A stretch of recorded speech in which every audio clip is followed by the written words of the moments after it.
രാവിലെ കുട്ടികളെ സ്കൂളിൽ വിട്ടതിന് ശേഷം പെട്ടെന്ന് തന്നെ ചോറും അതുപോലെ തന്നെ സാമ്പാറും ആക്കിയിട്ടുണ്ട്. ഉപ്പേരി നമുക്ക് തലേ ദിവസത്തെ ഉണ്ടായതുകൊണ്ട് അതിൻ്റെ പരിപാടിയിലേക്ക് പോയില്ല കേട്ടോ. കുറച്ചധികം പരിപാടികളുണ്ടോട് പെട്ടെന്ന് തന്നെ എല്ലാം തീർത്തിട്ട് നമ്മൾ പുറപ്പെട്ടേക്കാണ്.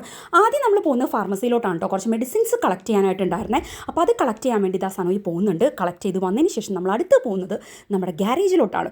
കഴിഞ്ഞ 2 ഷോർട്സായിട്ട് ഞാൻ അപ്ഡേറ്റ് ചെയ്തിട്ടുണ്ടായിരുന്നു നമ്മുടെ വണ്ടി ചെറിയൊരു പണി തന്നിട്ടുള്ള കാര്യം. അപ്പോൾ അതിൻ്റെ ഒരു അപ്ഡേറ്റ് എന്നുള്ള രീതിയിൽ പറയാനാണെങ്കിൽ അത് നമ്മൾ ഗ്യാരേജിലേക്ക് എത്തിച്ചതിന് ശേഷം അവർ അത് ചെക്ക് ചെയ്തതിന് ശേഷം പറഞ്ഞത് ടൈം ലൈൻ ബെൽറ്റ് പൊട്ടിയിട്ടുണ്ടെന്നാണ് കേട്ടോ. അത് റെഡിയാക്കണമെങ്കിലും എല്ലാം കൂടി ഏകദേശം ഒരു 2000 പൗണ്ട്സൊക്കെയാണ് അവർ പറഞ്ഞത്. അതായത് ഏകദേശം നമ്മൾ ആ വണ്ടി എടുത്തതിൻ്റെ അതേ എക്സ്പെൻസ് ആണ് കേട്ടോ പറഞ്ഞത്. അപ്പോൾ അതുകൊണ്ട് തന്നെ ഗ്യാരേജുകാരൻ നമ്മളോട് സജസ്റ്റ് ചെയ്തത് ഇത് സ്ക്രാപ്പ് ചെയ്യാം എന്നുള്ളതിൻ്റെ, കാരണം റീസെയിൽ വാല്യൂ പോലും ഇല്ല, ആ ഒരു അവസ്ഥയിലാണ്. അപ്പം അതുകൊണ്ട് തന്നെ നമ്മൾ സ്ക്രാപ്പ് ചെയ്യാനായിട്ട് ഡിസൈഡ് ചെയ്തിട്ടുണ്ടായിരുന്നു കേട്ടോ. അപ്പോൾ അതിൽ നിന്ന് നമ്മൾ വണ്ടിയിലെ കുറച്ച് സാധനങ്ങളൊക്കെ നമ്മൾ ഈ ഡാഷിലൊക്കെ ഇട്ടിട്ടുണ്ടാവുമല്ലോ, അതെല്ലാം നമ്മൾ എടുക്കുകയാണ്. നല്ല വിഷമമുണ്ട് കേട്ടോ, കാരണം ഞാൻ ഇതിലാണ് വണ്ടി ഓടിക്കാൻ പഠിച്ചതും വണ്ടി പഠിച്ചതിന് ശേഷം ഞാൻ ഇതാണ് കൈകാര്യം ചെയ്തുകൊണ്ടിരുന്നത്. അത് കാരണം അതെനിക്ക് ഭയങ്കര ഒരു എൻ്റെ എന്താ പറയുക മനസ്സിനോട് ചേർന്നിരിക്കുന്നൊരു വണ്ടി എന്ന് തന്നെ പറയാമല്ലോ. അപ്പോൾ അത് ഇനിയിപ്പോൾ കാണാൻ പറ്റില്ല എന്നുള്ളത് ഭയങ്കര വിഷമമാണ്. ഇതൊക്കെ ഓരോ കാര്യങ്ങളും നമ്മൾ വാങ്ങിയത് ഒരുപാട് സന്തോഷത്തോടു കൂടി വാങ്ങി എടുത്ത സാധനങ്ങളല്ലേ. അപ്പോൾ പറഞ്ഞിട്ട് കാര്യമില്ല, നമുക്ക് അത്രയും എക്സ്പെൻസ് കൊടുക്കാനായിട്ടുള്ള പറ്റില്ലല്ലോ.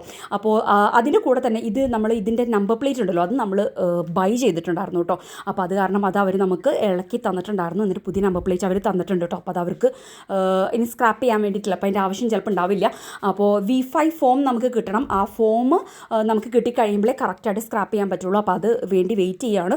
അപ്പോൾ അങ്ങനെ നമ്മൾ എല്ലാ കാര്യങ്ങളൊക്കെ നമ്മുടെ നമ്പർ പ്ലേറ്റും കാര്യങ്ങളൊക്കെ കളക്ട് ചെയ്തതിന് ശേഷം നമ്മളിത് തിരിച്ച് പോകാൻ നിൽക്കുകയാണ് കേട്ടോ. വീട്ടിലോട്ടല്ല പോകുന്നത്, നമുക്ക് നേരെ പോകേണ്ടത് ഫാൽക്കണിലോട്ടാണ്. കാരണം അരിയും കാര്യങ്ങളൊക്കെ കഴിഞ്ഞിട്ട് കുറച്ച് ദിവസമായിട്ടുണ്ടായിരുന്നു. ഈ വണ്ടിയുടെ പുറകെ ആയതുകൊണ്ട് നമുക്ക് പോയി വാങ്ങാനായിട്ട് പറ്റുന്നുണ്ടായിരുന്നില്ല കേട്ടോ. അപ്പോൾ അതിന് വേണ്ടിയിട്ട് പോവുകയാണ്. ഫാൽക്കണിൽ അത്യാവശ്യം കുറച്ച് പേർക്കൊക്കെ അറിയാമായിരിക്കും, നമ്മുടെ മലയാളിയുടേതായിട്ടുള്ള പച്ചക്കറികളും നമ്മുടെ മഞ്ഞപ്പൊടി അങ്ങനത്തെ എല്ലാ സംഭവങ്ങളും ഉണ്ടല്ലോ, അങ്ങനത്തെ കാര്യങ്ങളെല്ലാം കിട്ടുന്നൊരു സ്ഥലമാണ് ഫാൽക്കൺ. ഫാൽക്കൺ മാത്രമല്ല, ഇവിടെ 2-3 കടകളുണ്ട് കേട്ടോ നമ്മുടെ നോട്ടിംഗ്ഹാമിൽ തന്നെ. മിക്കവാറും സ്ഥിരമായിട്ട് കാർ പാർക്കിംഗ് സ്പേസ് ഉള്ളതുകൊണ്ട് ഞങ്ങൾ മിക്കവാറും വരുന്നത് ഫാൽക്കണിലേക്കാണ് കേട്ടോ. പാത്രങ്ങൾ അങ്ങനെയുള്ള കാര്യങ്ങളൊക്കെ ഉണ്ട്. അപ്പോൾ അത്യാവശ്യം വേണ്ട സാധനങ്ങളൊക്കെ നമ്മൾ വാങ്ങിയിട്ട് നമ്മൾ നേരെ വീട്ടിലോട്ട് പോയി ബില്ലൊക്കെ ചെയ്ത് പുറത്തോട്ട് ഇറങ്ങിയപ്പോൾ അതിൻ്റെ പുറത്തുണ്ടല്ലോ ഒരു ചെറിയൊരു തട്ടുകട സെറ്റപ്പൊക്കെ ചെയ്തിട്ടുണ്ടായിരുന്നു കേട്ടോ. അപ്പോൾ നമ്മൾ കയറുമ്പോൾ തന്നെ കണ്ടായിരുന്നു. അപ്പോൾ പിന്നെ ഇറങ്ങിയപ്പോൾ വിചാരിച്ചെന്നാൽ പിന്നെ അത് പോയി വാങ്ങാമെന്ന് വിചാരിച്ചിട്ട് ചെറുതായിട്ട് പാനിപ്പൂരി മേടിച്ചിട്ടുണ്ടായിരുന്നു. ഒരു ചാട്ടും ചായയൊക്കെ ഉണ്ടായിരുന്നു. പിന്നെ ഞാൻ വെച്ചോ പാനിപ്പൂരി മേടിച്ച് കുറേ നാളായി പാനിപ്പൂരി കഴിച്ചിട്ട് വിചാരിച്ചിട്ട് അത് മേടിച്ചുകൊണ്ട് വന്നിട്ടുണ്ട് കേട്ടോ. അപ്പോൾ അങ്ങനെ ഞങ്ങളകത്ത് കയറി എന്താ പറയുക, പിള്ളേരെന്തായാലും കഴിക്കില്ല. അപ്പോൾ പിന്നെ അവിടെ തന്നെ കാറിൽ തന്നെ നമ്മൾ കഴിച്ചിട്ട് നേരെ കൊണ്ടുവന്ന സാധനങ്ങളെല്ലാം പറക്കി ഇനി എടുത്ത് വെച്ചിട്ടുണ്ട്.